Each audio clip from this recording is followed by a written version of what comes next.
Hi ಎಲ್ಲ ಗೆಳೆಯರ, welcome back to our YouTube ಚಾನಲ್ಗೆ ಸ್ವಾಗತ ಸುಸ್ವಾಗತ. ಈ ಒಂದು ವಿಡಿಯೋದಲ್ಲಿ ಸೆಕೆಂಡ್ ಪಿ ಸಿ ಅವರ ಎಕ್ಸಾಮ್ 2 ರಿಸಲ್ಟ್ ಬಗ್ಗೆ ಅಪ್ಡೇಟ್ಸ್ ಕೊಡ್ತೀನಿ. ನಿಮ್ಮ ದಿನಾಂಕ ಅದರ ಪ್ರಕಟಣೆ ಆಯ್ತು ಅಂತಾನೆ ಅನ್ಕೋಬಹುದು. ಯಾವಾಗ ರಿಸಲ್ಟ್ ಬರುತ್ತೆ, ಯಾವ ಟೈಮಿಗೆ ಬರುತ್ತೆ, ಪ್ರತಿಯೊಂದು ಅಪ್ಡೇಟ್ಸ್ ಕೊಡ್ತೀನಿ. ವಿಡಿಯೋನ ಸ್ಕಿಪ್ ಮಾಡದೆ ಕೊನೆವರೆಗೂ ನೋಡಿ, ಅವಾಗ ಮಾತ್ರ ಅರ್ಥ ಆಗುತ್ತೆ ನಿಮಗೆ ಅಂತ ಹೇಳ್ತಾ ವಿಡಿಯೋ ಸ್ಟಾರ್ಟ್ ಮಾಡೋಣ. ಅದಕ್ಕಿಂತ ಮುಂಚೆ ಇನ್ನೂ ನಮ್ಮ ಚಾನಲ್ಗೆ ಫಸ್ಟ್ ಟೈಮ್ ವಿಸಿಟ್ ಮಾಡಿ, ಇನ್ನೂ ಚಾನಲ್ಗೆ ಸಬ್ಸ್ಕ್ರೈಬ್ ಆಗಿ ನೋಡ್ತಿದ್ದೀರಾ, ಖಂಡಿತ ಚಾನಲ್ಗೆ ಅದರ ಒಂದು ಸಬ್ಸ್ಕ್ರೈಬ್ ಅದನ್ನು ಮಾಡ್ಕೊಳ್ಳಿ. ಬನ್ನಿ ವಿಡಿಯೋ ಸ್ಟಾರ್ಟ್ ಮಾಡೋಣ.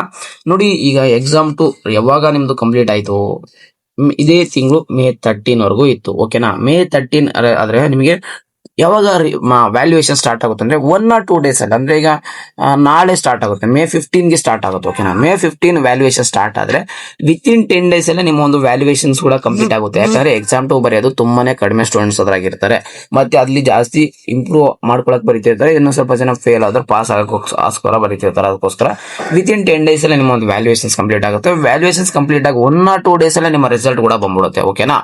ಇದಿಷ್ಟು ಅಂದ್ರೆ ಈಗ ಅಂದ್ರೆ ಡಿಪಾರ್ಟ್ಮೆಂಟ್ ಕಡೆಯಿಂದ ಬಂದಿರುವಂತಹ ಡೇಟ್ ಆದ್ರೆ ನೋಡಿದ್ರೆ ಇದು ಎಕ್ಸ್ಪೆಕ್ಟೆಡ್ ಡೇಟ್, ಅಂದ್ರೆ ಸಂಭಾವ್ಯ ದಿನಾಂಕ, ಇದೇ ಅಫಿಷಿಯಲ್ ಅಲ್ಲ. ಓಕೆನಾ?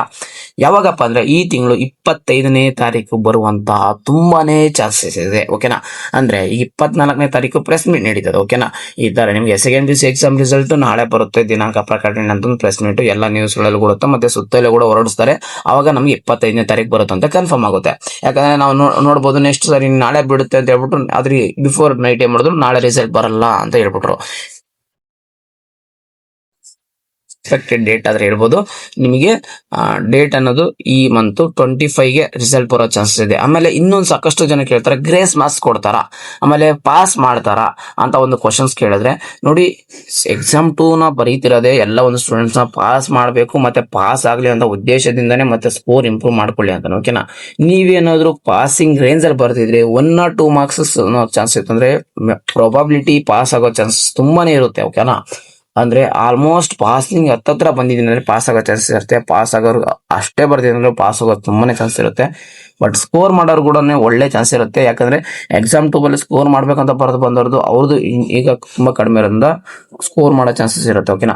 ಆಮೇಲೆ ಇನ್ನೊಂದು ಏನಾದ್ರೂ ನೀವು ಏನೋ ಸೈನ್ಸ್ ಸ್ಟೂಡೆಂಟ್ಸ್ ಆಗಿದ್ರೆ ಎಕ್ಸಾಮ್ 2 ಅಲ್ಲಿ ಬರ್ತಿರುವಂತ ಇಂಪ್ರೂವ್ಮೆಂಟ್ ಎಕ್ಸಾಮ್ KCD ಕನ್ಸಿಡರ್ ಮಾಡ್ತಾರೆ. ಇದು ತುಂಬಾನೇ ಇಂಪಾರ್ಟೆಂಟ್. ಅಂದ್ರೆ ಎಕ್ಸಾಮ್ 2 ಬರ್ದಿರೋದು ಏನಾದ್ರೂ ಇಂಪ್ರೂವ್ ಆಗಿತ್ತು ಅಂದ್ರೆ ನಿಮ್ಗೆ KCD ರ್ಯಾಂಕ್ ಕೂಡ ತುಂಬಾ ಚೆನ್ನಾಗಿ ಬರೋ ಚಾನ್ಸ್ ಇರುತ್ತೆ. ಬಟ್ ಎಕ್ಸಾಮ್ 2 ಚೆನ್ನಾಗಿ ಬರ್ದಿಲ್ಲ ಅಂದ್ರೆ ಡೋಂಟ್ ವರಿ, ನೀವು ತಲೆನೇ ಕೆಡಿಸ್ಕೊಂಡು ಬೇಡ. ಆಲ್ರೆಡಿ ಎಕ್ಸಾಮ್ ಅಲ್ಲಿ ಚೆನ್ನಾಗಿ ಬಂತಂದ್ರೆ ಎಕ್ಸಾಮ್ ಒಂದೇ ಕನ್ಸಿಡರ್ ಮಾಡ್ತಾರೆ. ಓಕೆನಾ? ಆಮೇಲೆ ಗ್ರೇಸ್ ಮಾರ್ಕ್ಸ್ ಕೊಡ್ತಾರ ಅಂತ ಹೇಳಿದ್ರೆ, ಗ್ರೇಸ್ ಮಾರ್ಕ್ಸ್ ಯಾರು ಕೊಡ್ತಾರೆ? ಪಾಸ್ ಆಗುವಂತ ಸ್ಟೂಡೆಂಟ್ಸ್ಗೆ ಮಾತ್ರ. ಆಮೇಲೆ ಅಫಿಷಿಯಲ್ ಆಗಿ ಯಾವುದೇ ಕಾರಣಕ್ಕೂ ಗ್ರೇಸ್ ಮಾರ್ಕ್ಸ್ ಎಲ್ಲ ಒಂದು ಸ್ಟೂಡೆಂಟ್ಸ್ಗೂ 10 ಮಾರ್ಕ್ಸ್ ಗ್ರೇಸ್ ಮಾರ್ಕ್ಸ್ ಆತರ ಇಲ್ಲಿವರೆಗೂ ಬಂದಿಲ್ಲ, ಬರೋದಿಲ್ಲ ಅಂತ ಹೇಳ್ತಾ. ಯಾಕಂದ್ರೆ ಸುಮ್ಮನೆ 10 ಮಾರ್ಕ್ಸ್ ಯಾರ್ಯಾರಿಗೂ ಯಾವುದೇ ಕಾರಣಕ್ಕೂ ಕೊಡಲ್ಲ. ಯಾಕಂದ್ರೆ ಇಂಪ್ರೂವ್ಮೆಂಟ್ ಎಕ್ಸಾಮ್ ಅಂತ ಇದ್ದಾಗ ಇಂಪ್ರೂವ್ ಆಗಲಿ ಅಂತ. ಬಟ್ ಗ್ರೇಸ್ ಮಾರ್ಕ್ಸ್ ಸಿಗೋ ಚಾನ್ಸ್ ಇರುತ್ತೆ ಯಾರು ಪಾಸಿಂಗ್ ರೇಂಜ್ ಅಲ್ಲಿ ಇದ್ರೆ ಆ ಒಂದು ಸ್ಟೂಡೆಂಟ್ಸ್ ಗಳಿಗೆ ಮಾತ್ರ. ಓಕೆನಾ? ಓಕೆ, ಎನಿವೇ ನಿಮಗೆ ಈಗ ಮೌಲ್ಯಮಾಪನ ಸ್ಟಾರ್ಟ್ ಆಗುತ್ತೆ. ಮತ್ತೆ ಕರ್ನಾಟಕದಲ್ಲಿರುವಂತ ಎಲ್ಲ ಒಂದು ಸ್ಟೂಡೆಂಟ್ಸ್ ಗಳಿಗೆ ಸೆಕೆಂಡ್ ಪಿ ಸಿ ಇಂಪ್ರೂವ್ಮೆಂಟ್ ಯಾರು ಮಾಡ್ಕೊಂಡಿದ್ದಾರೆ ಎಲ್ಲರಿಗೂ ಆಲ್ ದ ಬೆಸ್ಟ್. ನಿಮ್ಗೆ ಆದಷ್ಟು ಬೇಗನೆ ರಿಸಲ್ಟ್ ಈ ವರ್ಷ ಚೆನ್ನಾಗೇ ಬರುತ್ತೆ ಅಂತ ಹೇಳ್ತಾ ಎಕ್ಸಾಮ್ 2 ಕೂಡ ಅಂತ ಹೇಳ್ತಾ ಮೇ 25ಗೆ ರಿಸಲ್ಟ್ ಬರೋ ತುಂಬಾ ಚಾನ್ಸ್ ಇದೆ. ಮತ್ತೆ ಇನ್ನೊಂದು ಸ್ಟೂಡೆಂಟ್ಸ್ ಹೇಳ್ತಾ ಇದ್ದೀನಿ, ಆಮೇಲೆ ಪಾಸ್ ಆಗೋ ರೇಂಜ್ ಬರ್ತಿದ್ದಾನೆ, ನೀವು ಪಾಸ್ ಆಗೋ ತುಂಬಾ ಚಾನ್ಸ್ ಇರುತ್ತೆ ಎಕ್ಸಾಮ್ 2 ಅಲ್ಲಿ ಅಂತ ಹೇಳ್ತಾ.